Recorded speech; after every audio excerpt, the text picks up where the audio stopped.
Hello viewers, আশা করি সবাই ভীষণ ভালো আছো। বাট এই ভীষণ ঠান্ডায় আমি একটুও ভালো নেই। যেহেতু আমার একটা প্রফেশান, তাই আজ আমি সকাল সকাল বেরিয়ে পড়েছিলাম। এই ঠান্ডায় সকালে বেরোনো বিশ্বাস করুন ভীষণ চাপের। কিন্তু যেহেতু আমার ছিল মর্নিংয়ে একটা পার্টি মেকআপ, তাই আমাকে যেতে হয়েছিল।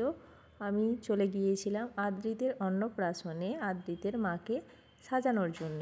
গিয়ে অবশেষে পৌঁছে আমি আমার ক্লায়েন্টকে রেডি করার জন্য ওনাকে মেকআপের জন্য বসিয়ে দিলাম। তুমি দুষ্টুমি কিন্তু করছো? যেহেতু আমি একটা বাচ্চার মা আর বাচ্চাটা ভীষণই ছোট, তো আমাকে মাঝে মাঝে ওনাকে ছাড়তে হচ্ছিল বাচ্চাকে টাইম দেওয়ার জন্যে।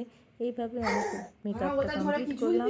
মেকআপটা কমপ্লিট হওয়ার পর ওনাকে কেমন লাগছিল সেটা নয় ওনার মুখ থেকেই শুনে নেব। বাট আমি খুব অল্প টাইমে ওনাকে সাজিয়েছি। সুন্দর হয়েছে। আমি কম টাইমে বুকিং করেছিলাম, খুব সুন্দর এসে সাজিয়ে দিতে। Thank you.